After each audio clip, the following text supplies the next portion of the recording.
The art of doing more with less. Today I want to talk about something that might sound a little dry, a little boring. It's not super sexy, but it's very important. It's a huge miss in a lot of organizations, but thankfully there are people like me who can't get enough of it. It's business optimization. So now, when you hear optimization, you may picture spreadsheets, algorithms, or even robots on an assembly line. And yeah, those are parts of it, but at its heart, business optimization is about something far more fundamental. It's about human ingenuity applied to practical problems. It's about finding smarter and more efficient, ultimately more human ways to achieve your goals. So in an age of rapid technological change and increasing customer expectations, the ability to do more with less isn't just a competitive advantage, it's a matter of survival. Every business, from the smallest startup to the largest global empire, faces a universal challenge. How do we maximize output while minimizing input?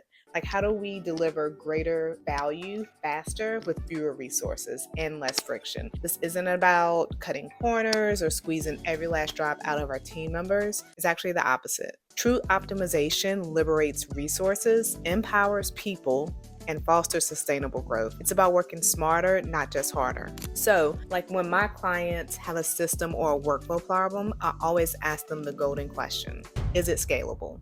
Like, can you take this process that you have and hand it over to 2 to 3 people? They can follow it step by step and get the job done. If the answer is no, then that's my cue, and it means there's room to optimize. So how do we begin to master this art? Let's break it down into 3 pillars: process, technology, and people. So pillar 1, processes.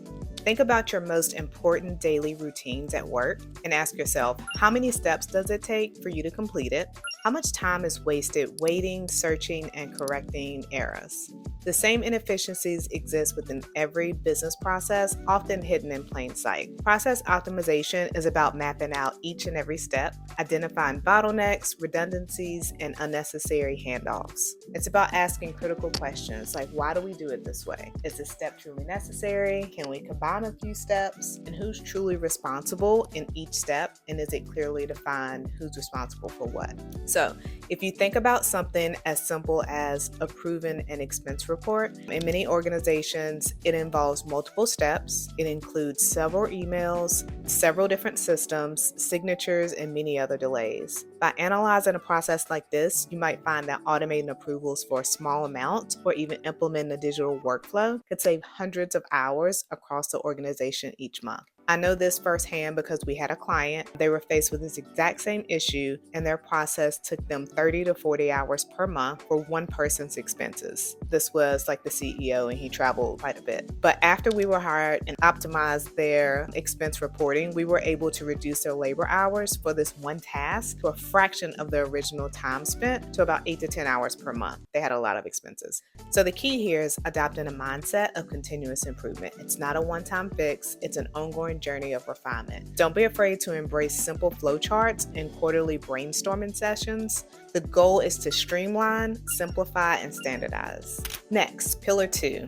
Technology. So leveraging technology wisely is super important. Technology is not a silver bullet. Implement a new system without first optimizing your processes is like pouring gasoline on a broken engine. It just makes a bigger mess faster. I know this firsthand as well because we had a client who purchased an expensive tech stack, but their processes were not clearly defined prior to the engagement. It turned pretty much a 4-week launch into a 6-month implementation without my lead. So after they hired us, we were able to help build out the processes, and the new tech stack worked perfectly. Once processes are refined, technology becomes an incredible accelerant. It automates repetitive tasks, provides real-time data, and connects different parts of the organization. So think about the explosion of AI and automation. Everyone's talking about it, everyone's using it, but they are powerful resources in optimization when used correctly. For instance, customer service chatbots. They handle routine inquiries, freeing up human agents to work on bigger problems, right? So Zapier, they have a really good chatbot platform that I've used recently that displays this very well. Data analytics platforms provide insights into customer behavior, operational efficiency, and market trends,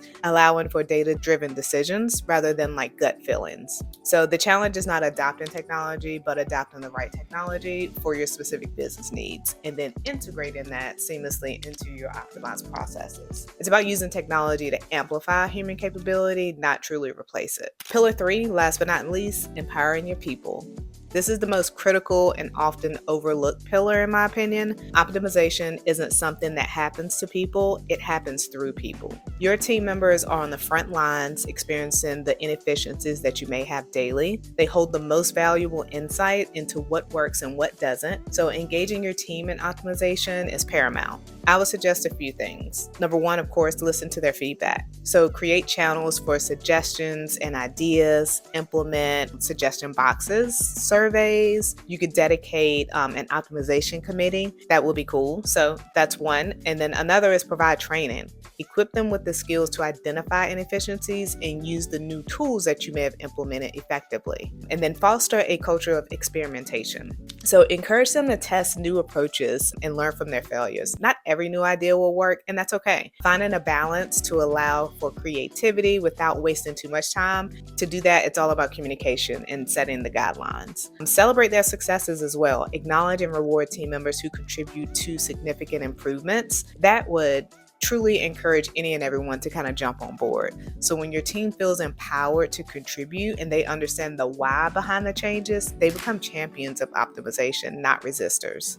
They move from being passive participants to problem solvers. This culture shift does not only improve efficiency, but also boosts morale, reduces turnover, fosters innovation, and sounds like an ideal work environment for sure. So I challenge you to take a moment, take a step back, and look at your business from the outside in. Even if you don't have a business and you have a team, like look at the model in which you guys operate and ask yourself, which of these pillars can you adopt today to put into your business and to put your business into a better position? So remember, business optimization is not about cutting costs or maximizing profits. Those are pretty much a product of the outcome when done correctly, but true purpose of business optimization is much greater. It's about creating more value for your customers, employees, stakeholders, and for society. It's about fostering agility, the ability to adapt quickly to change. It's about unlocking human potential, freeing people from repetitive, soul-crushing tasks that focus on creativity, right? Like that's where we want to refocus. Problem solving, give them meaningful work. The art of doing more with less is not a finite project. It's a mindset. It's a commitment to continuous learning, adaptation, and improvement. It's about building organizations that are not just efficient, but resilient, innovative, and deeply human.